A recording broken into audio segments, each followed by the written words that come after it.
Il est 7h34 dans votre matinale sur Radio Arc-en-Ciel et comme je vous le disais tout à l'heure, c'est la magie de la radio. Pierre, qui il y a pourtant encore quelques secondes était en route pour Cannes. Je viens de me téléporter. Voilà, c'est ça. On a inventé radio. la téléportation. Il vient d'apparaître comme ça dans le studio. C'est fou, hein. Je suis encore surpris moi-même. Voilà, juste pour son émission Décryptage. Et on va quand même pas quitter Cannes tout à fait puisque Cannes, le festival, c'est le sujet du jour. Et oui, parce que le festival, la 60e édition du Festival de Cannes, qui durera 11 jours, s'ouvre ce soir. Festival qui se clôturera donc le 25 mai. Alors c'est un festival que vous pourrez suivre sur Radio Arc-en-Ciel puisque dès ce soir, Thibaut et moi serons sur la croisette pour faire des reportages et des interviews et pour vous faire vivre en direct ce festival via également la page Facebook de Radio Arc-en-Ciel. C'est beau, l'émission Cinéphage de la semaine prochaine va être magnifique. Ah bah il y a intérêt. C'est une grande première.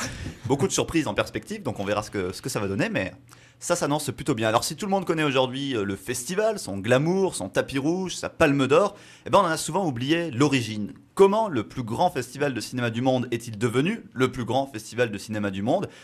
C'est ce qu'on va voir aujourd'hui. Alors pour tout comprendre, il faut remonter juste avant le début de la Seconde Guerre mondiale.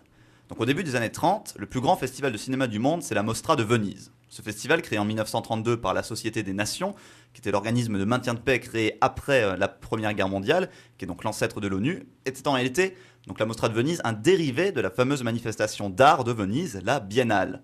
Alors rapidement, la Mostra devient le rendez-vous incontournable des professionnels et des passionnés du cinéma. Mais le problème, c'est que la Mostra de Venise a été créée dans l'Italie de Mussolini, dictateur fasciste qui sait utiliser le cinéma, art populaire, comme arme de propagande. Alors en 1933, Adolf Hitler réalise en Allemagne un coup d'État qui va le porter chancelier. Rapidement, les deux gouvernements fascistes vont se rapprocher et la Mostra de Venise va devenir leur vitrine.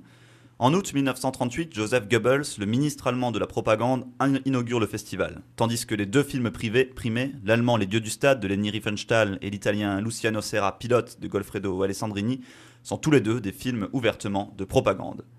Les Américains et les Britanniques boycottent cette édition du festival, tandis que le gouvernement français se dit choqué de l'ingérence des gouvernements fascistes, qui ne sont pas vraiment ses amis, dans l'organisation de ce festival.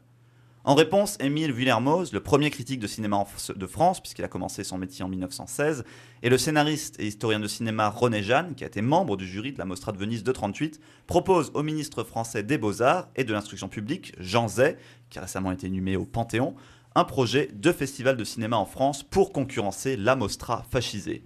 Alors Jean Zay se dit très intéressé. Il est notamment soutenu par la très puissante Motion Pictures Association of America, l'association interprofessionnelle américaine qui défend les intérêts des plus gros studios de cinéma d'Hollywood et qui souhaite installer au sein du festival le plus gros marché au film du monde, le lieu où les distributeurs du monde entier achèteront des films auprès de producteurs.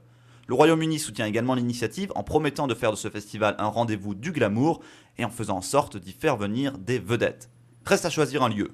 Alors les principales villes candidates sont Biarritz, Vichy, Alger et Cannes. Alors c'est d'abord Biarritz qui est pressenti, mais grâce au réalisateur Henri-Georges Clouzot, qui fait partie du comité de sélection, qui a un fort penchant pour l'agrément de la ville de la Côte d'Azur, c'est Cannes qui est choisi. Alors on décide que la première édition aura lieu du 1er au 20 septembre 1939. Le festival a maintenant un lieu, une date et un objectif officiel, qui est d'encourager le développement de l'art cinématographique sous toutes ses formes et de créer entre les pays producteurs de films un esprit de collaboration. En juin, on annonce que le président de cette première édition sera Louis Lumière, co-inventeur du cinématographe, et on annonce la sélection, qui comprendra notamment L'Enfer des Anges de Christian Jacques, Pacific Express, un western de Cécile B2000, ou encore Le Magicien d'Oz de Victor Fleming. Alors le festival doit commencer le 1er septembre, mais dès le mois d'août, la ville de Cannes vit au rythme des préparatifs. La MGM affrète un paquebot transatlantique qui fait venir des dizaines de stars d'Hollywood sur la croisette de Cannes, comme Gary Cooper ou Norma Shearer. La Major d'Hollywood, RKO, fait installer sur la plage de Cannes une réplique immense de Notre-Dame de Paris afin de célébrer la présentation de leur nouvelle production Quasimodo avec Charlottetown, tandis que le peintre Jean-Gabriel Domergue signe l'affiche de cette première édition qui présente un homme et une femme très chics en tenue de soirée et de dos. Alors le ton est donné, ce sera un festival glamour et une fête où l'on célébrera le cinéma. Mais à la dernière semaine du mois d'août, tout est prêt. Le festival va détonner. Le public et les invités frémissent d'impatience en attendant le 1er septembre, le jour J du début du festival.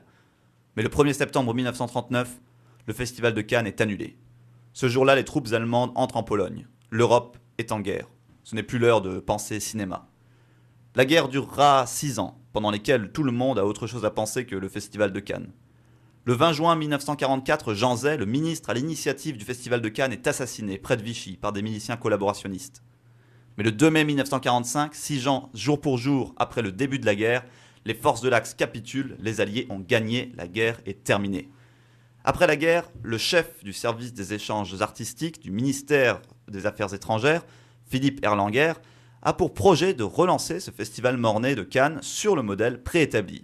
Alors il est soutenu activement par la CGT, en partie grâce au réalisateur Louis Daquin, qui est membre de ce syndicat de salariés. Le projet prend forme, il est financé par le ministère des Affaires étrangères et la ville de Cannes. Mais le problème, c'est que Mussolini n'est plus le guide suprême de la République sociale italienne, et la Nouvelle-Italie est désormais un allié et un partenaire de la France. La Mostra de Venise a survécu à la guerre, mais du coup, dans ce nouveau contexte, lui faire concurrence n'est pas très bienvenu. On propose alors une alternance, un an c'est Cannes, et un an c'est Venise. Mais il se trouve que la première, ou la deuxième, c'est selon édition du Festival de Cannes, marquée d'ailleurs par le film italien antifasciste Rome, ville ouverte de Rossellini, a beaucoup de succès. Tellement que quand c'est fini, on veut que ça recommence. Hors de question alors d'attendre 2 ans. La presse et les cinéastes fustigent ce projet d'alternance, qui en réalité ne sera jamais vraiment appliqué. Désormais, presque tous les ans, il y aura un festival de cinéma à Cannes. Mais le problème, c'est aussi que ce festival coûte cher, et le gouvernement refuse de le financer annuellement, et reste sur ses positions d'un an sur 2. Alors du coup, l'édition de 1947 n'est pas financée par le gouvernement. L'an passé, le festival comptait 40 films en compétition pour 11 grands prix ex aequo et 10 prix spéciaux, autrement dit plus de chances d'être primé que non. Mais le problème, c'était les conditions de projection, souvent chaotiques, faute de lieux vraiment adaptés. Alors du coup, il y a comme projet de construire un palais des festivals. Mais si le gouvernement ne finance pas, ça sera en deçà des projets. Alors finalement, à la hâte, c'est la CGT qui finance un palais des festivals et des congrès sur la Croisette. Ce sera là, mais aussi au casino municipal, qu'aura lieu l'édition 1947 du Festival de Cannes, qui instaure une nouvelle règle, pas plus d'un membre de chaque pays au sein du jury. Alors cette même année, c'est le journaliste de Paris Match Robert Favre-Lebray qui rejoint le comité de direction du festival. Il instaure un système de sélection des films qui est toujours en vigueur aujourd'hui. Les producteurs envoient leurs films à un comité de sélection qui sélectionne les films entrés en compétition. Et puis ça, c'est plus le cas depuis la fin de la guerre froide. Les films sélectionnés sont soumis à l'approbation du ministère des Affaires étrangères. C'est de la censure qui, à l'époque, ne disait pas son nom. Alors en 1948, puis de nouveau en 1950, le festival n'a pas lieu. Pour des raisons assez floues, officiellement économiques, il semblerait en réalité que ce soit à cause du contrat d'alternance avec la Mostra de Venise. Finalement, pour s'écarter de la Mostra, qui a lieu juste avant, en août, le festival décale ses dates à partir de 1951 et aura lieu désormais en mai. À partir des années 50, le festival de Cannes dépasse en renommée celui de Venise et devient le rendez-vous incontournable du cinéma dans le monde entier. En 1951, Robert Favre-Lebray décide de remplacer le Grand Prix par un trophée qui deviendra mythique, la Palme d'Or. Pour le design, il convoque tous les joailliers d'Europe à proposer sous forme de concours un dessin pour cette palme. Concours gagné par la joaillière Lucienne Lazon, dont le dessin est toujours le modèle pour les Palmes d'Or actuelles. Et en 1959, on peut voir à Cannes les 400 coups de François Truffaut et Hiroshima mon amour d'Alain Resnais. Pendant le festival, un nom est trouvé pour cette nouvelle génération de réalisateurs, la Nouvelle Vague. Et cette même année, le rêve de la Motion Pictures Association of America prend enfin forme. Le premier marché du film est lancé et deviendra rapidement la première plateforme mondiale de commerce de cinéma.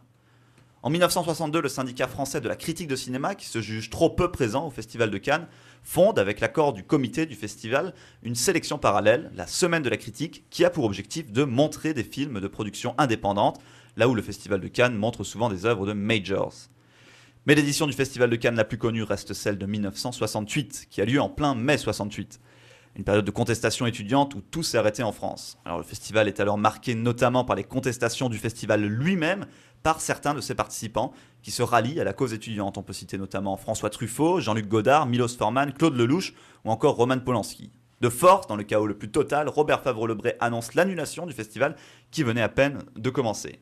C'est un événement à la fois complètement fou et très important pour l'histoire du festival, et surtout un événement très complexe. Alors j'ai pas le temps d'en parler en détail ici, si vous restez fidèles, j'en parlerai un peu dans l'émission Cinéphage, qui aura lieu dans quelques instants. Alors en attendant, ce qu'il faut comprendre, c'est que les revendications principales de ces insurgés du Festival de Cannes étaient les suivantes: la fin de la tenue de soirée officielle pour certaines projections, la création d'un palmarès unique et décerné par le public, et surtout la fin de la censure dont on a parlé tout à l'heure. Alors pendant le festival de 68, un groupe s'est créé pour appuyer ces revendications, la Société des réalisateurs de films, fondée notamment par Jacques Rivette, Robert Bresson, Claude Berry et Costa Gavras. Et ce groupe n'ayant pas obtenu gain de cause auprès de la direction du festival, ils inventent en 1969 un festival parallèle ayant lieu en même temps que le festival de Cannes et dans lequel seront présentés les films de réalisateurs méconnus, la quinzaine des réalisateurs. En 1979, Gilles Jacob, critique et essayiste de cinéma, devient délégué général du festival de Cannes, puis plus tard président. Alors sous son mandat, il réduira la durée du festival de 15 à 13 puis 11 jours, créera le prix de la Caméra d'Or pour récompenser le meilleur premier film, toutes sections confondues, créera la sélection Un certain regard qui permet de montrer des films ayant plus de difficultés a priori pour trouver un distributeur, créer un nouveau palais des festivals qui a suscité la polémique, un bâtiment immense de plus de 35 000 m², très luxueux, avec 18 grandes salles de projection, dont le fameux Grand Théâtre Lumière, l'une des plus grandes salles de cinéma au monde. Et surtout, pendant son mandat, le Festival de Cannes devient une entité autonome administrativement et grâce au mécénat de plus en plus autonome financièrement. Alors je tiens à rappeler à ceux qui critiquent le bling-bling de Cannes que le Festival de Cannes coûte aujourd'hui moins cher à l'État français que le Festival d'Avignon et qu'il est une vraie mine d'or pour les hôtels et les restaurateurs de la ville qui profitent souvent du festival pour augmenter très légèrement leur prix. Oui, très légèrement. Très légèrement, voilà. Le café passe à 6,50 €, voilà, c'est assez normal. Voilà, alors aujourd'hui, le délégué général, c'est Thierry Frémaux, directeur de l'Institut Lumière de Lyon et délégué général du Centre national de la cinématographie. Gilles Jacob, quant à lui, exécute son dernier festival en tant que président. Il sera remplacé l'an prochain par Pierre Lescure, journaliste et créateur de Canal+. Canal+, une chaîne de plus en plus présente sur le Festival de Cannes, grand mécène du festival avec Orange et HP, et qui a l'exclusivité de la diffusion de la cérémonie d'ouverture et de clôture. Et acteur aussi, Pierre Lescure. Il a quelques petits rôles à son actif. Oui, il a fait quelques petites choses, effectivement. Voilà, alors Cannes, c'est tout ça. C'est l'histoire du cinéma touchée par l'histoire avec un grand H. C'est du scandale, c'est du glamour, mais c'est aussi des films. Et comme Thierry Frémaux l'a rappelé très récemment, le Festival de Cannes, c'est l'endroit où il faut être au mois de mai si on compte dans le cinéma mondial. Alors nous, avec Thibaut, on va faire comme si on comptait dans le cinéma mondial et on se donne rendez-vous ce soir au Festival de Cannes. Merci Pierre pour ce décryptage sur le Festival de Cannes. On va pouvoir continuer à en parler dans quelques minutes puisque ce sera l'heure de Cinéphage. Et si on ne parle pas de Cannes cette semaine et la semaine prochaine, eh ben